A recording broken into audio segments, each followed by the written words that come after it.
Yeah, I know what you're thinking. You can get a job in the Middle East simply by trying or by magic, through others, or by fluke. Remember that competition is everywhere. Some here, some there, but bam! Loy Macedo is the best.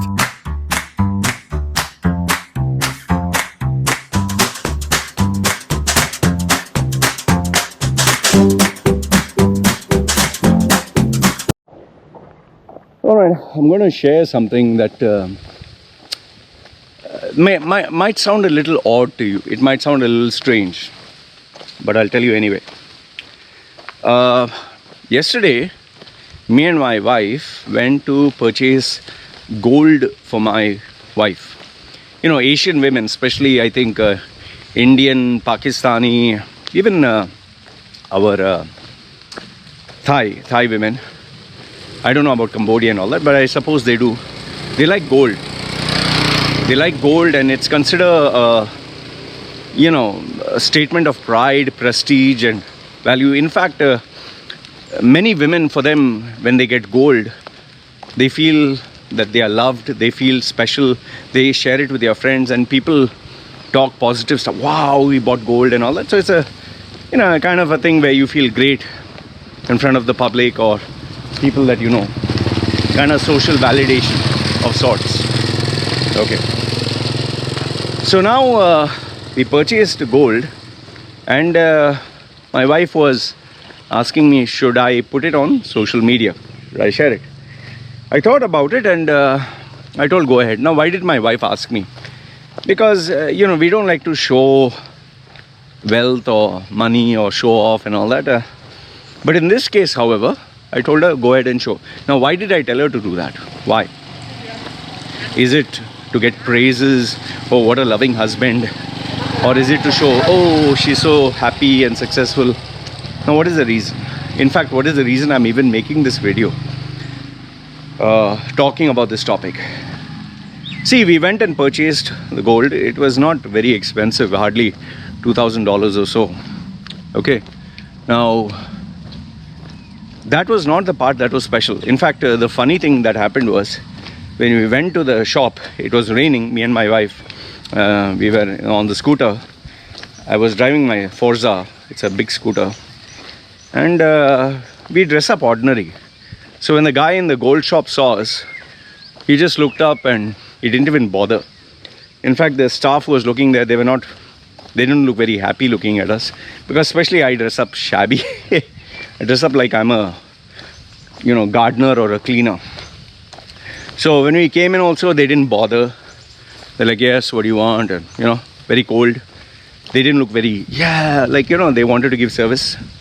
And even when my wife asked, do you have this, do you have that? The response was not very amazing. Finally, when she selected what she wanted and she told him the price range, he started to change a little bit. And finally, when she confirmed him and said, I'll buy this, and she pulled out the cash, all of a sudden he became very nice and hospitable. He opened up, and I think they realized we are not, we look like bums, but we are not bums. So then he talked very nicely with my wife, and he must have thought we came there to waste time, So we were discussing about this, how he looked at us first and judged us as being beggars and useless people who wouldn't afford just window shopping, and we would waste their time and go, and how we turned out to be actual customers. So okay, that was beside the point. So after we purchased that, came home, wife asked me, I told her you can put it. She has not put it, she will put it later. Now, what happened was, one of the key reasons why I wanted to share this is, there's something which you do not know, the background of the story, the background of how this came to be. See, here's what people don't know. Number one, when I got married to my wife, we didn't have a big party. We had a simple wedding, just people came in and we served food. I paid money for the food and all that. And in Thai marriage, there is something called dowry. Dowry means, dowry is where you pay money. In the Indian tradition, the girl pays the guy's family as a matter of respect, but to take care of the daughter. In the Thai families or the Thai culture, the boy pays for the girls, the Singh family, to the girls' family. It is to help the parents and to show that, yeah, I can financially take care of the girl. When I wanted to marry her, I told her, both my wifey, that time, she was not my wifey, and I told her parents, I'm not going to give any since this dowry. I'm not going to give. Why? Because the previous girl I gave, she took it and ran away. So I don't want to get into this bad habit. Second one is, if your daughter stays with me, and I even told the girl, my wifey, that if you marry me, I'll take care of you. We will save the money. So if agreed, fine. If not agreed, we don't talk about marriage. My wifey agreed. She convinced the parents to agree. The parents felt it strange. But mind you, my wife had got married before, where the guy had given some amount of money, but then the marriage never worked out. So she was more like, even if he gives money and it doesn't work out, what's the point? So there was no money given. The wedding there was no big celebration, no big money. We kept it simple. And then after we came back home, ever since, my wife has lived simple. If you actually look at it, you'll notice my wife never puts makeup. My wife never wears jazzy clothes. My wife never dresses up expensive. In fact, me and my wife both live a very simple life. You'll be shocked to know my wife's clothes are second-hand. She purchases them from a second-hand market. Good clothes, not like terrible. Like, but obviously hygienic. Not undergarments and all that. Like, just, you get in the flea market or something. She buys them. She buys for the baby. Now, you might be like, oh, come on, man. This is how they live. They live their lives like this, okay? Even shoes and all that, she gets some at a super ultra discount throwaway price. She buys that. Now, you might be thinking, like, what a miserable way to live. No, we don't have a community to impress. We don't have anyone to impress. We are just between ourselves. But the money that is saved through this smart spending, I would call it, the money that is saved, I have a piggy bank, and we have multiple piggy banks actually. One is for my expenses, one is for my wife, one is for my baby, one is for the house. We have different piggy banks and we put money in that. We put coins, even coins. So every time my wife would make a purchase and she would save money, I would kind of calculate how much would it have been if she purchased, let's say, something brand new, or not a Western brand, an original product. So what I do is, this money I put it in the piggy bank, and for the last 5 years, 4 years or 5 years, seriously, for the last 5 years, me and my wife have been saving money, coin by coin, small coins, small change.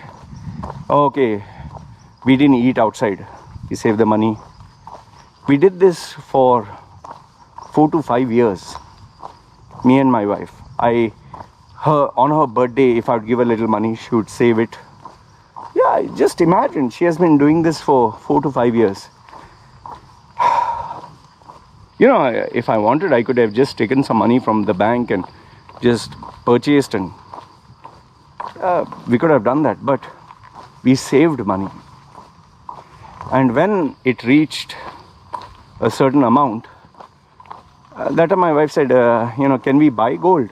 My wife asked me, and my wife has been asking me this for, all these years that we got married. She always used to tell me, one day you'll buy gold, one day we'll buy gold.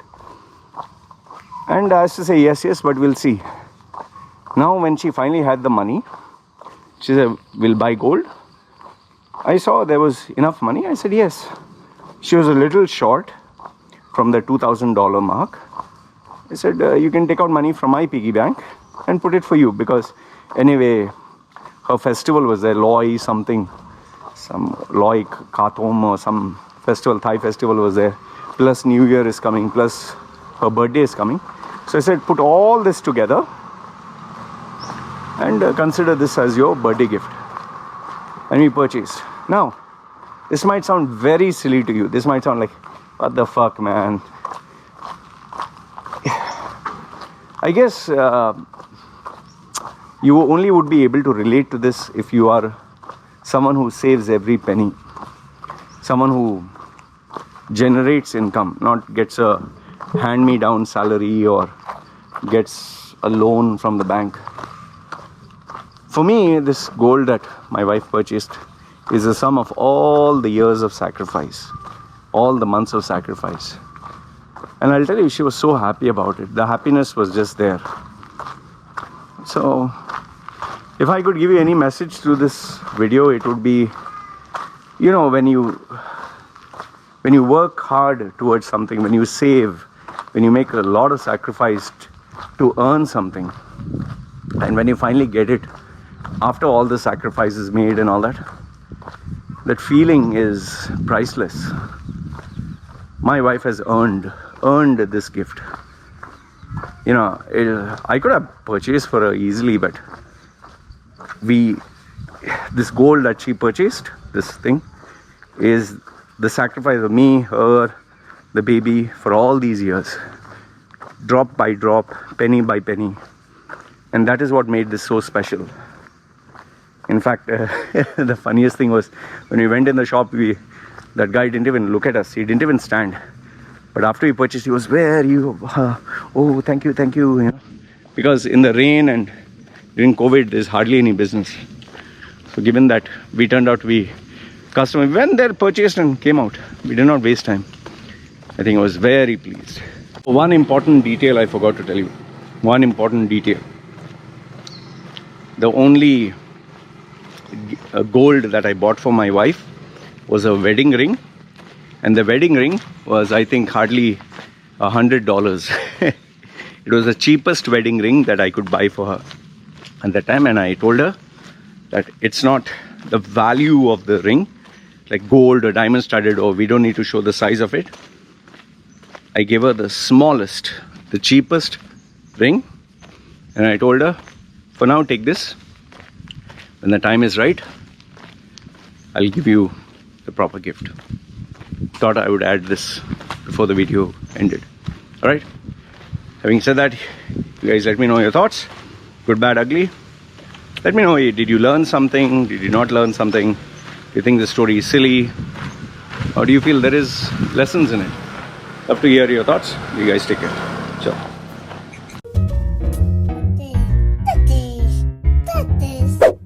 Yeah, I know what you're thinking. You can get a job in the Middle East simply by trying or by magic, through others or by a fluke. Remember that competition is everywhere. Some here, some there, but bam! Loy Macedo is the best.